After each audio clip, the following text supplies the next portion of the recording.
Hello friends, आपका स्वागत है सिविलियन क्लासेस में। तो प्यारे बच्चों, आज हम बात करेंगे कॉन्ट्रैक्ट्स एंड अकाउंट्स के बारे में। तो कॉन्ट्रैक्ट्स एंड अकाउंट्स में प्यारे बच्चों हम लोग पढ़ रहे थे यूनिट नंबर 7, जो कि लास्ट यूनिट था, जिसका नाम था वैल्यूएशन, है ना।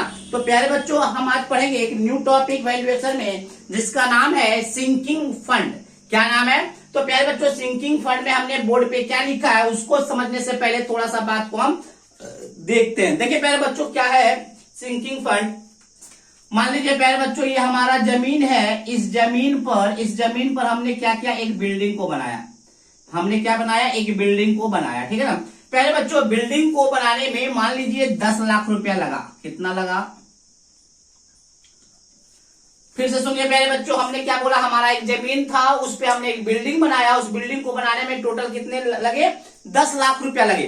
तो प्यारे बच्चों, जैसे जैसे टाइम जाएगा, टीयर एंड वियर के कारण इसका वैल्यू तो घटते जाएगा। बात समझ में? टूटते जाएगा, फूटते जाएगा। 2 साल, 4 साल, 5 साल, 10 साल के बाद क्या होते जाएगा, ये क्या होते जाएगा, ये इसका वैल्यू कम होते जाएगा। और जब इसका यूटिलिटी पीरियड खत्म हो गया, मतलब इसके काम करने का जो पीरियड है, बिल्डिंग को काम करने का मतलब जितना दिन चलना चाहिए, उसका पीरियड खत्म, मतलब यूटिलिटी पीरियड खत्म हो गया, तो इस बिल्डिंग का क्या बचेगा? सिर्फ मतलब स्क्रैप वैल्यू सिर्फ बचेगा। बात समझ में आया? फिर से सुनिए प्यारे बच्चों, हम क्या बोले, हमारा एक कोई जमीन था, हम उस पर क्या किए, एक बिल्डिंग बनाए। उस बिल्डिंग का कीमत क्या हो गया, 10। बिल्डिंग को बनाने में कितना लगा? 10 लाख रुपया लगा। बिल्डिंग को बनाने में 10 लाख लगा। प्यारे बच्चों, बिल्डिंग जब बन गया, जब हम उस बिल्डिंग को यूज करने लगे, तो उसका क्या होगा, टीयर एंड वियर होगा, टूटते जाएगा, फूटते जाएगा, धीरे धीरे धीरे धीरे धीरे इस बिल्डिंग का जो वैल्यू होगा ना, कम होते जाएगा। और आफ्टर यूटिलिटी पीरियड, बिल्डिंग के यूटिलिटी पीरियड के बाद इसका वैल्यू घटकर कहां आ जाएगा?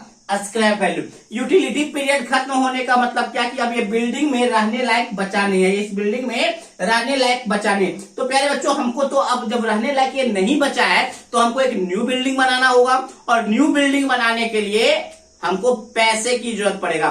तो प्यारे बच्चों, हम क्या करते हैं, जब ये न्यू बिल्डिंग, मतलब जब ये बिल्डिंग बनाए थे, जब से यहां इसमें रहना स्टार्ट किया, उसी समय से हमको पता था, हमको मान लीजिए हमको पता है कि ये बिल्डिंग का यूटिलिटी पीरियड कितना है। मान लेते हैं इस बिल्डिंग का यूटिलिटी पीरियड है 80 साल। तो प्यारे बच्चों, इसका मतलब क्या होगा कि 80 साल के बाद हमको एक न्यू बिल्डिंग बनाना होगा, और न्यू बिल्डिंग बनाने के लिए हमको पैसे की जरूरत पड़ेगा। तो हम क्या करते हैं प्यारे बच्चों, हर साल कुछ ना कुछ बैंक में पैसा जमा करते हैं न्यू बिल्डिंग बनाने के लिए। देखिए, हमने ये बिल्डिंग जब 10 लाख में बनाया होगा, तो इसमें से कुछ ना कुछ ग्रॉस इनकम आता होगा। अरे भाई, हम मान लीजिए इसमें किराया लगा दिए, तो उसमें कुछ ना कुछ ग्रॉस इनकम आता होगा ना। मान लीजिए कि पर महीना 20,000 रुपया आता है। हमने क्या बोला कि इस बिल्डिंग से इनकम कितना, टोटल इनकम कितना है, ग्रॉस इनकम। इसी ग्रॉस इनकम में से छोटा सा पार्ट क्या करेंगे, मान लीजिए ग्रॉस इनकम कितना है, 20,000 रुपया। अब हम क्या कर रहे हैं, 20,000 में से 5,000 रुपया पर ईयर जमा कर रहे हैं। कहां? बैंक में। किस लिए जमा कर रहे हैं? हम इसलिए जमा कर रहे हैं कि मान लीजिए 80 साल के बाद फिर से मेरे पास इतना पैसा हो जाए कि न्यू बिल्डिंग बना सके। तो प्यारे बच्चों, याद रखिएगा, मान लीजिए कि टोटल पैसा हम कितना जमा करना चाहते हैं, एस। कितना जमा करना? तो आप ये सोच रहे हैं, सर एस पैसा क्यों जमा करना चाहते हैं? आपको 10 लाख रुपया जमा करना होगा, क्योंकि 10 लाख में जमीन मतलब बिल्डिंग बनता है। तो प्यारे बच्चों, ये चीज आप जान लीजिए कि एस में क्या होगा ना, एस में क्या है, इसमें स्क्रैप वैल्यू जुटा हुआ नहीं है। मान लीजिए प्यारे बच्चों, हमको 10 लाख रुपया चाहिए, टोटल कितना चाहिए, 10 लाख चाहिए आफ्टर 80 ईयर्स के बाद। तो प्यारे बच्चों, जब इसका स्क्रैप वैल्यू, बिल्डिंग का जनरली स्क्रैप वैल्यू 10% होता है। कितना होता है? 10%। मतलब 10 लाख का 10% कितना हुआ, 1 लाख रुपया। इसका मतलब 80 साल के बाद हमको 1 लाख रुपया तो मिलना है, तो हमको जमा कितना करना होगा, इसमें से 1 लाख को घटा दीजिए, तो टोटल कितना हो जाएगा, 9 लाख रुपया। बात समझ में आया प्यारे बच्चों? अरे भाई, हमको टोटल 10 लाख रुपया चाहिए, लेकिन 80 साल के बाद तो हमको 1 लाख रुपया मिलेगा इसका स्क्रैप वैल्यू। बात समझ में आया? तो टोटल हमको कितना जमा करना है, 9 लाख। तो प्यारे बच्चों, हर साल कितना अमाउंट जमा करें कि 80 साल के बाद हमको बिल्डिंग बनाने के लिए पैसा जमा हो जाए। तो वही जो हर साल जमा करते हैं, जो छोटा सा फंड जमा करते हैं, वही फंड कहलाता है सिंकिंग फंड, ताकि हम न्यू बिल्डिंग कंस्ट्रक्ट कर सके, रिकंस्ट्रक्ट कर सके आफ्टर यूटिलिटी पीरियड। बात समझ में आया प्यारे बच्चों? थोड़ा सा पेचीदा है लेकिन बात आपको समझ में आ गया होगा कि हम पहले क्या किए, एक बिल्डिंग बनाए, बिल्डिंग बनाने में खर्च हुआ 10 लाख रुपया। मान लीजिए इसका यूटिलिटी पीरियड कितना है, 80 साल है। यूटिलिटी पीरियड क्या है, 80 साल है। तो 80 साल के बाद हमको कोई दूसरा बिल्डिंग बनाना हो, क्योंकि 80 साल के बाद ये रहने लायक बचेगा नहीं, क्योंकि इसका यूटिलिटी पीरियड 80 साल है। तो प्यारे बच्चों जब रहने लायक घर बचेगा नहीं तो हमको तो न्यू घर बनाना पड़ेगा ना 80 साल के बाद। तो प्यारे बच्चों न्यू घर बनाने के लिए कुछ पैसा रहना चाहिए, पैसा जमा करना, मतलब पैसा होगा तो ही तो न्यू घर बनाएंगे। तो हर साल क्या करेंगे, कुछ ना कुछ हम फंड जमा करेंगे ताकि हम मेरा यूटिलिटी पीरियड के बाद इतना पैसा हो सके जितने में कि घर बन सके, ठीक है ना। वही एनुअल जो इंस्टॉलमेंट जमा करते हैं बैंक में वही कहलाता है सिंकिंग फंड। तो चलिए प्यारे बच्चों हम लोग देखते हैं इसमें क्या लिखे हैं। After the building is constructed, किसी भी बिल्डिंग को कंस्ट्रक्ट करने के बाद it is subjected to wear and tear, तो बिल्डिंग क्या हो जाता है, टूटता फूटता है। And its value goes on decreasing, और उसका जो वैल्यू होता है ना, बिल्डिंग का जो वैल्यू होता है हमेशा घटते जाता है विथ टाइम, टाइम के अनुसार उसका वैल्यू घटते जाता है। फिर से सुनिए, किसी भी बिल्डिंग के कंस्ट्रक्ट होने के बाद it is subjected to wear and tear, मतलब उसका टूटना फूटना स्टार्ट हो जाता है। And its value goes on decreasing, और उसका जो वैल्यू है ना घटते चला जाता है टाइम के साथ, ठीक है ना। At the end of utility period its value becomes equal to the scrap value, और उस बिल्डिंग के यूटिलिटी पीरियड के बाद उसका जो वैल्यू सिर्फ बचता है वो स्क्रैप वैल्यू के बराबर बचता है। Hence, some amount of fund is kept aside every year for the purpose of reconstructing new building after its utility period। मतलब कुछ अमाउंट क्या होगा, कुछ अमाउंट मतलब पैसा, कुछ पैसा आपको असाइड करना, मतलब अलग रखना पड़ेगा। कुछ पैसा आपको हर साल अलग रखना पड़ेगा, किसके लिए भाई, तो न्यू बिल्डिंग को रिकंस्ट्रक्ट करने के लिए। क्या पर्पस है, न्यू बिल्डिंग को रिकंस्ट्रक्ट करने के लिए after it's utility period is over. जब इस बिल्डिंग का यूटिलिटी पीरियड खत्म हो जाएगा तो एक न्यू बिल्डिंग बनाने के लिए आपको कुछ पैसा हर साल अलग रखना पड़ता है। यही पैसा, this amount of fund is known as sinking fund. जो पैसा आप अलग करके रख रहे हैं हर साल, वही पैसा क्या कहलाता है, सिंकिंग फंड कहलाता है। This amount is deposited in bank. प्यारे बच्चों ऐसा नहीं घर में जमा करना, वो पैसा को बैंक में जमा करना, और बैंक उस पैसे पे कुछ ना कुछ इंटरेस्ट भी देता है। बात समझ में आया प्यारे बच्चों, बात समझ में आ गया होगा। अब देखिए प्यारे बच्चों, सिंकिंग फंड मान लीजिए 10 लाख रुपया है, 10 लाख फिर से हमको लगेगा कितना, 80 साल के बाद उसमें से 1 लाख तो स्क्रैप वैल्यू में मिल जाए, मतलब 9 लाख टोटल हमको जमा करना है। टोटल कितना जमा करना है, 9 लाख। तो कितना पैसा हर साल जमा करे, तो वही सिंकिंग फंड कितना पैसा जमा करे, कैसे पता चलेगा, तो देखिए sinking fund calculated by following formula. Sinking fund को कैलकुलेट करने का एक फॉर्मूला है, क्या है, S इंटू आई बटे 1 प्लस आई के पावर n माइनस 1। यहाँ पे आई क्या है, यहाँ पे ये बड़ा वाला आई का है, एनुअल इंस्टॉलमेंट जितना हर साल आप जमा कीजिएगा उसी को हम लोग क्या बोलेंगे, सिंकिंग फंड भी बोलेंगे। यहाँ पे एस क्या है, पहला जो total amount of sinking fund to be accumulated, पहले तो कितना टोटल अमाउंट आप जमा करना चाहते हैं वो है आपका एस। टोटल अमाउंट कितना जमा करना चाहते हैं सिंकिंग फंड से, वो है एस। बट याद रखिएगा इसमें लैंड कॉस्ट नहीं जुटा हुआ रहता है और स्क्रैप वैल्यू, क्योंकि स्क्रैप वैल्यू नहीं होता है, क्योंकि स्क्रैप वैल्यू को हम लोग घटा देते हैं। अरे भाई कुछ ना कुछ तो वैल्यू मिलेगा है ना, उस वैल्यू को हम लोग घटा देते, मतलब टोटल बिल्डिंग का कॉस्ट इतना चाहिए 10 लाख, उसमें से स्क्रैप वैल्यू घटा देते हैं, एक्सक्लूड कर देते हैं। बात समझ में? और लैंड कॉस्ट भी नहीं जोड़ना है प्यारे बच्चों, उसी लैंड पे तो घर बनाना है, तो लैंड की कॉस्ट क्यों जोड़े।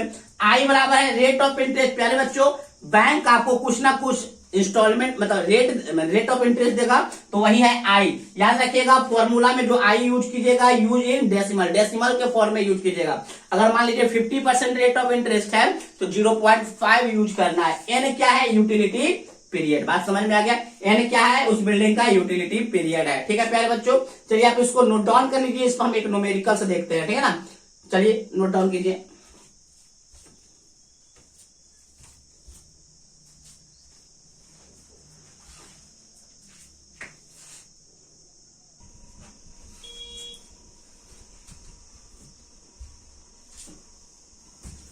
चलिए प्यारे जो एक क्वेश्चन हम लोग देखेंगे, सिंकिंग फंड निकालने का फॉर्मूला तो हमको पता ही है। Find the sinking fund installment as per year of building, अच्छा per year of a building having cost 2.5 lakhs and its scrap value is 25,000 in 50 years।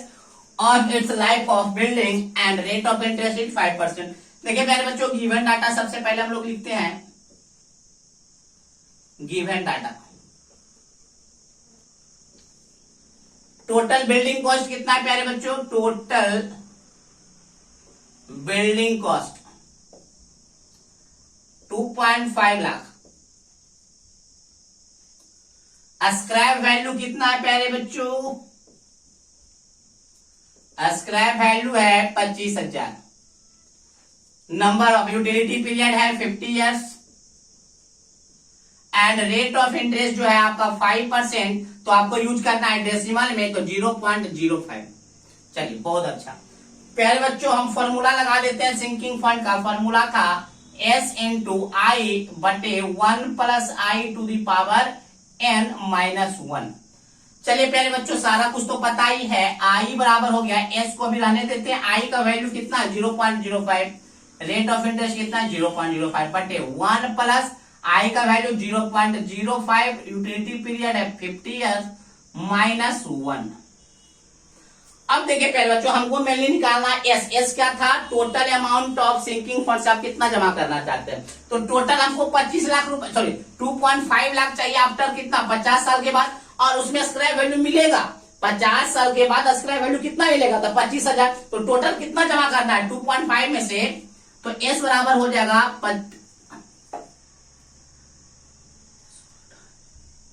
इकाई, दहाई, सैकड़ा, हजार, 10,000, लाख, 2.5 लाख रुपया।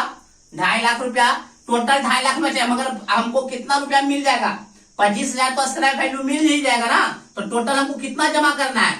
टोटल हमको जमा करना पड़ेगा 2,25,000 रुपया। 2,25,000। बात समझ में आया प्यारे बच्चों? टोटल हमको जमा मतलब टोटल हमको बनाने में लगेगा 2.5 लाख, बट 50 साल के बाद कुछ ना कुछ तो स्क्रैप वैल्यू मिलेगा। स्क्रैप वैल्यू बता दिया 25,000। तो 25,000 हमने घटा दिया, मतलब टोटल 2,25,000 ही हमको जमा करना पड़ेगा। तो आई का वैल्यू मतलब टोटल क्या हो जाएगा? एस का वैल्यू हमने निकाल लिया 2,25,000।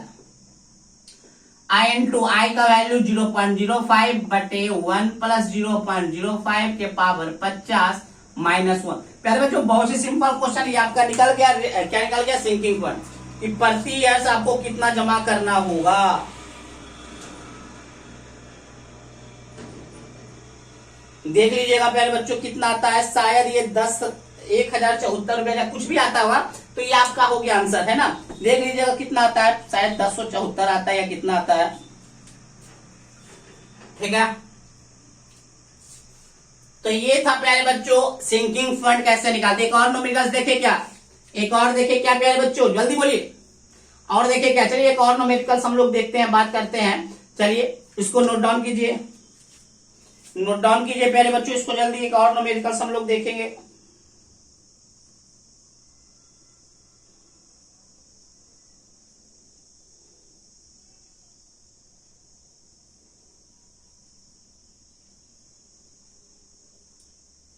न्यूमेरिकल सारे सिंपल है प्यारे बच्चों, इसी टाइप के सारे न्यूमेरिकल्स हैं, है ना। फार्मूला जब आपको पता है, एस आपको पता है, आई पता है और एन पता है, तो आपको कोई भी फार्मूला मतलब कोई भी न्यूमेरिकल्स बनाने में दिक्कत नहीं होगा सिंकिंग फंड का। ठीक है ना। तो सिंकिंग फंड होता क्या है वो हमने देखा, और उस पर न्यूमेरिकल्स कैसे बनाए जाते हैं वो भी हमने देखा। सिंकिंग फंड निकालने के लिए क्या फॉर्मूला है उसके बारे में भी हम लोग चर्चा किए। ठीक है ना। तो मेनली आज हम लोग सिंकिंग फंड के अबाउट सारा चर्चा किए। सिंकिंग फंड होता क्या है और उसको कैसे निकाला जाता है। ठीक है ना। अगले लेक्चर में हम लोग पढ़ेंगे कुछ न्यू टॉपिक के साथ, कुछ न्यू मतलब डिप्रिसिएशन अब कैसे निकालते हैं। मैंने डिप्रिसिएशन तो हम लोग पढ़ चुके थे पिछले लेक्चर में, डिप्रिसिएशन पढ़ चुके। डिप्रिसिएशन होता क्या है, अब हम लोग पढ़ेंगे method of calculating the depreciation. ठीक है ना। चलिए आज के लिए बस इतना ही। आज हम लोग पढ़े सिंकिंग फंड। देखिए आपके एग्जाम में आ सकता है प्यारे बच्चों, what is sinking fund and उस पे एक न्यूमेरिकल्स। जनरली अगर न्यूमेरिकल्स दे दिया तो 4 नंबर वाले में इसका न्यूमेरिकल्स बहुत ही आसानी से बनता है। ठीक है ना। चलिए आज के लिए बस इतना ही। Thank you. और किसी भी प्रकार का प्रॉब्लम हो तो प्यारे बच्चों आप इस नंबर पे कॉल कर सकते हैं 94 70 87 90 60। ठीक है, ठीक है प्यारे बच्चों। चलिए आज के लिए बस इतना ही।